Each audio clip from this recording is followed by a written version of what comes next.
How you doing out there, Olivia? My name is Crab, and I'm the Director of Fitness, and I want to thank you for joining me for today's Mastering Form workout.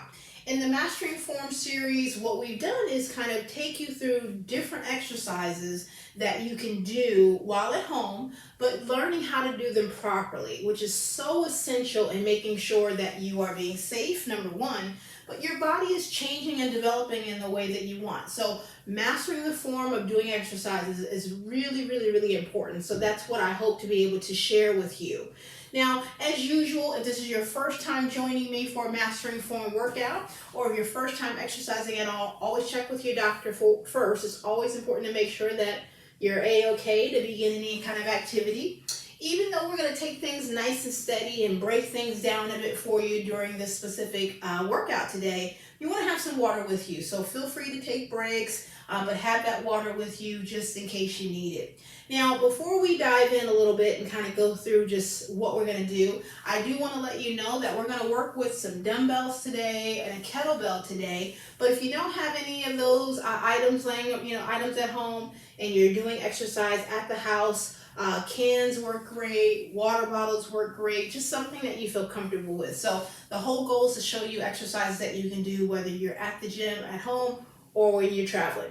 All right, so let's dial in. This is my favorite part, is what we're going to do today. And this exercise, or these exercises today, I thought about some ways that you can kind of combine some things. Let's say you don't have a lot of time, but you want to work on some different muscle groups, but you gotta need to get it compacted into maybe about 15 to 20 minutes. So these are some exercises that will absolutely do the job for you. So the purpose of the Mastering Form workout today is being able to do multiple movements, working multiple body parts at one time. Okay, so let's go ahead and dive into it. The first exercise that we're going to do today that's going to work more than one muscle group in this specific movement is called a single arm thruster. Single arm thrusters will not only work the thighs, the back of the legs, the rear end area, but also the shoulders, okay? And it really helps to kind of get that upper body and lower body strength. Now, it's really important though when you're doing muscle groups or you're doing an exercise that works more than one muscle group, that you don't forget the sort of form or the basic forms for each individual movement. Sometimes that happens is where we're doing something that involves multiple muscle groups, multiple body parts, and we kind of forget the technique of one over the other. You really want to make sure that you're not doing that. So that's why we're going to kind of break this down a little bit. So I'm going to start with having my dumbbell. Again, if you don't have a dumbbell, a can, water bottle works fine, just something that you feel comfortable with using, because we're going to press this above the head. If this is your first time doing anything where you're pressing above the head, I recommend starting out with something light, just until you get the hang of it. And if your shoulders are a bit bothersome, you definitely want to start with something light. So, as promised, this works multiple muscle groups, so I'm going to talk about the thighs and how they come into play. Now, we've done squats together. You've seen me do many types of squats, okay? But I always like to stress where you position your body properly for squats. Making sure you're about hip width or shoulder width apart, okay? Our toes are pointed forward. This dumbbell or whatever you're holding is going to be just sort of resting right here on the shoulder. So I don't want it to be down here. I don't want it to be up here, just right here. I want to really keep that shoulder engaged. Core is always tight, so stomach is nice and tight. And I want to think about, I'm going to sit down, okay? So remember when we're squatting, we always want to think about sort of thinking hips first, just to kind of show you from here. This hand, put it wherever you want, all right? So if you prefer your hips out in front for some balance support, it doesn't matter. Now, got my feet positioned right, and I'm gonna sit down. Now, ideally speaking, I wanna see if I can get my hips parallel to my knees.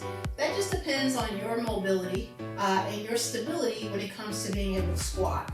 And your knees. So if you feel like you can't go that low, that's quite all right. But just make sure that your knees are not extending beyond your toes. So I always like to really stress the importance of a proper squat. So everything is tight here. I'm engaged, shoulder muscle here, and I'm going to sit and I press at the top. Bring it down. I sit and I thrust. So the thrusting part is really where the upper body gets into play. It also will get your heart rate elevated because again, you're really doing an exercise that creates that power, that explosiveness. So let's do it. So we're here, we press. We press. Thrust. Now it's important to make sure I'm keeping my chest up. Notice I'm looking at you. I want to make sure my spine is in a good place. So what I want to avoid doing is this. I don't want to look down. If I'm looking down, if my head is going that way, my back is probably going that way. Just a little good rule of thumb. So I want to make sure I'm looking straight ahead so that way my back can stay more in proper alignment. So here we go. Core's tight. Don't hold your breath. And I'm thrusting with power. Thrust. Now as I'm thrusting, I want to make sure though that the power is coming through my heels, not on the balls of my feet. So what I want to avoid doing is I don't want to come up and my heels come off the floor. That puts too much pressure on the knees and I want to really try to avoid that. So push through the heels, power up. Always keep a slight bit of the knees. Never lock those knees, so never hyperextend those knee joints. So let's switch arms. So I do about 10 to 12 reps, let's just say on each arm. When you get to your rep range, then you're gonna switch. Same rules, can't leave the other shoulder out, we gotta do the other side. And we push, press, push, press, push, press, push, thrust, breathe, don't hold your breath, in through the nose, out through the mouth, and press. Now, something that happens sometimes when you are thrusting with resistance above is sometimes your hips get a little, sort of off track or off center. So it's important to make sure that when you're doing that, and what I mean is that when you press, your hips don't sort of kind of get a little strange. They sort of veer off a little bit to the right or to the left. So you got to keep those hips center, drive straight through. No matter the resistance that you have, right? And when I'm bringing my arm up, ideally right up above where my ear is, not too far back. So think about what feels good for your shoulder. But I also don't want to press forward. So straight up, power up. Okay. All right, that was a single arm thruster. Remember, upper body, lower body, gets the heart rate going.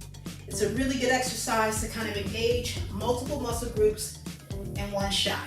All right, so the next one we're going to use it's a kettlebell. Now, if you don't have a kettlebell, dumbbell works great for this. Also like some laundry detergent, just something that gives you just some resistance that you can use and kind of grab a hold of and be balanced. Okay, so you want to be balanced there.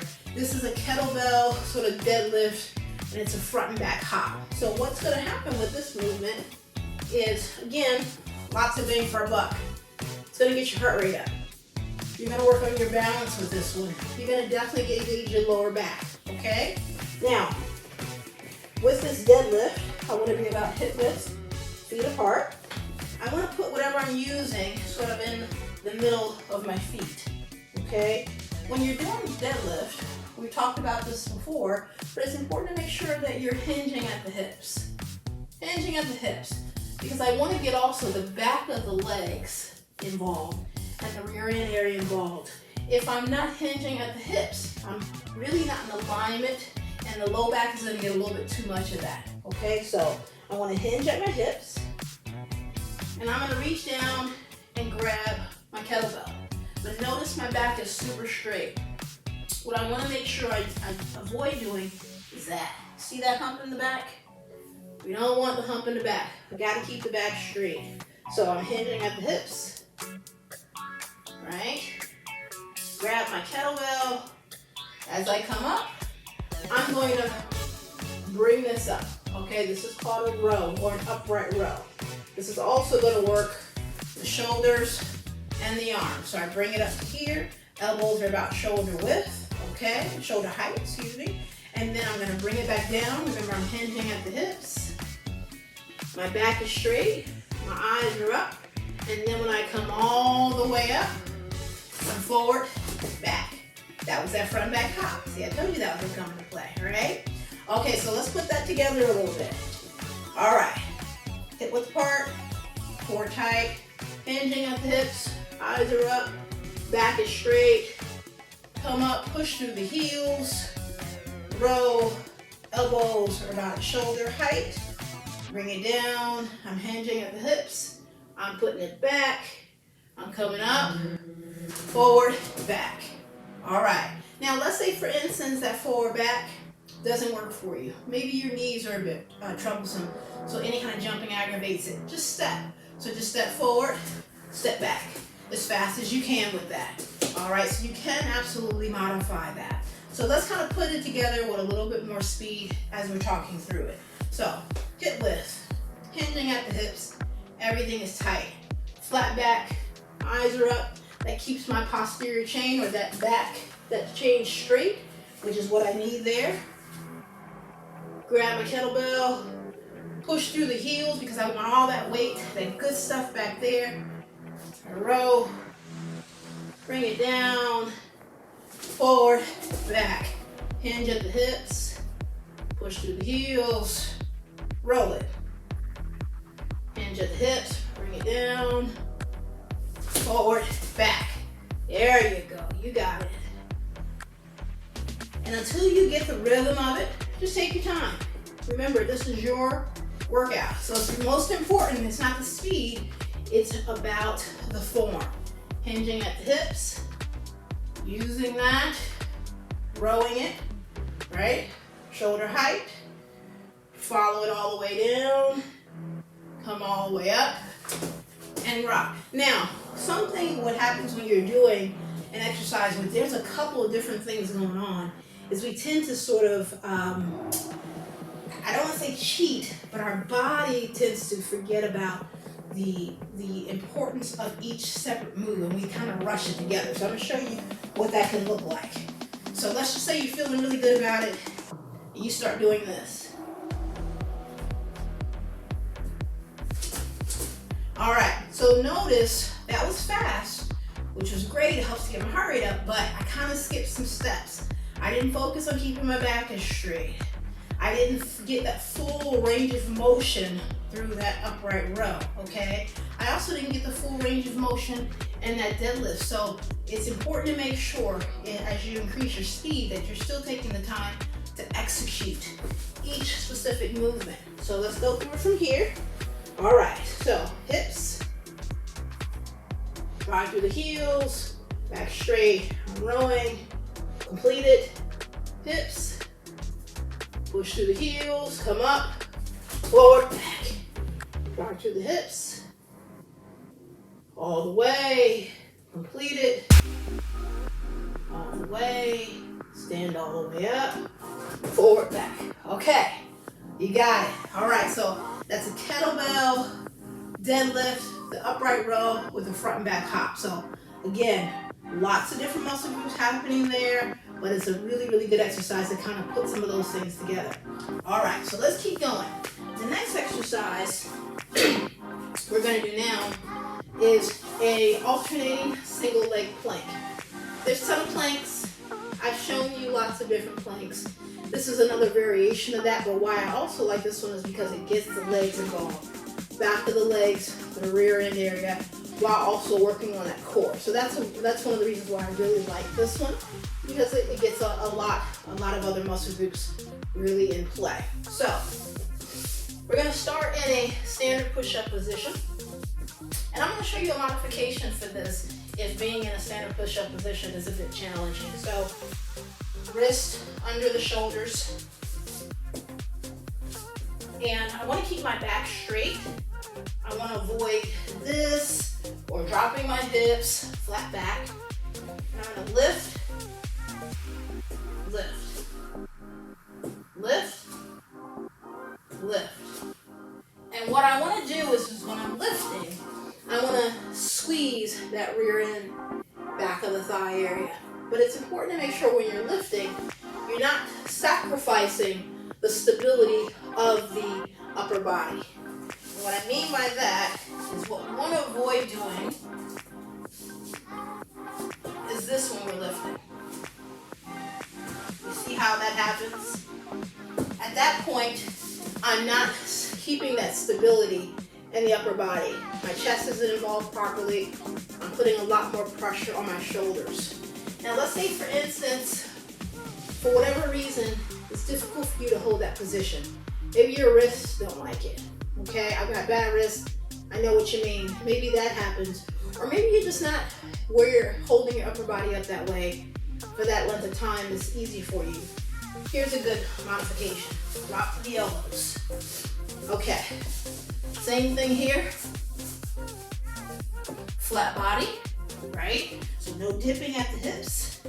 No increment hips up too high. Flat. Elbows underneath the shoulders. Lift.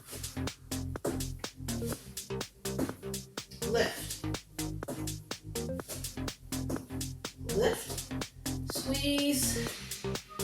Now, it's important to make sure that when you're lifting, sometimes we think that the legs got to get way up higher than the rear end area or the lower back, and it doesn't have to.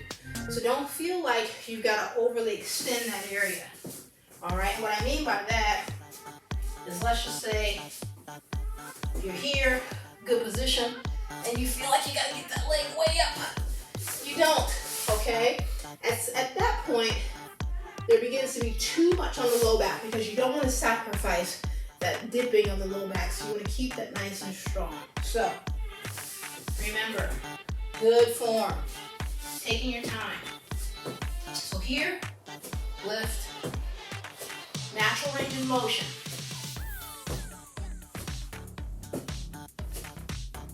And done. I love that one. It really tires you out. Upper body gets to be on fire. Back of the legs get to be on fire. The rear end gets to be on fire. I love that exercise. So that's the alternating single leg plank. Okay. Next one we're gonna do, last one we're gonna do, we're gonna use a dumbbell, or again, something you feel comfortable using as some resistance. This is a dumbbell, sort of like a floor press glute bridge. Glute meaning the back of the rear end area, okay? So, if I am not comfortable pushing something above my face, I want to start light, okay? Just a little bit of a tip. Start light if you're not accustomed to that. So, my knees are bent naturally, so not out here, right about there. I want to have this dumbbell, or whatever I'm using as resistance, sort of resting on my hips. And I want to lift my hips as high off the floor as I can. This will engage the back of my legs, the rear end area. And then when I bring it down, I'm going to press, take the dumbbell, press up. Now when I press up, my elbows are tight to my body. I press straight up above here, and then I put it, rotate it behind my head. Okay, and then I rest it back. So we hip up, everything's tight back here, bring it down, we press up, chest level, rotate it around the head. Now when I'm bringing it behind my head, there is a slight bend in my elbows. And the dumbbell isn't touching the floor, it's just getting really, really close. Really close. I bring it back through, rest it back, and up. Now it's important to make sure what we do with this one is when we bring it above, that we keep our arms nice and tight. So just to show you what that looks like. My elbows are really tight to my body when I do this. I'm using my hips. So I lift up, look at the tightness. So I'm imagining my elbows are touching each other, because that also gets the back of the arms in there. And then I rotate it behind my head, and then I bring it back. Okay? All right, so let's kind of go through that completely. So lift, Press it up. I'm keeping the hip bridge, so notice my hips are still off the floor. Rotating. Bring it back, down. Lift. Elbows tight. Behind the head. Bring it back and down. Now, you're also going to feel, or it's not uncommon to have some in the lower back when you're doing the bridges, okay? If your low back troubles you, then you may want to avoid the holding portion of that.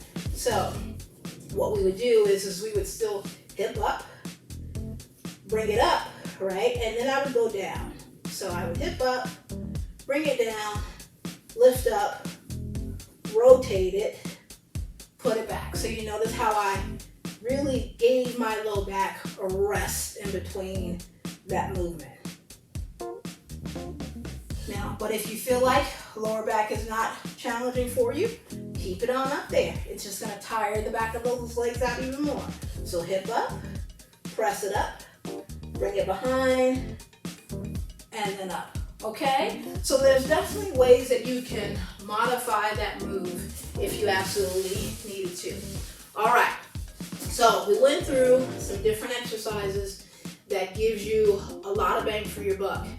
You really, if you wanted to put these together, you're gonna really get a good upper body, lower body workout.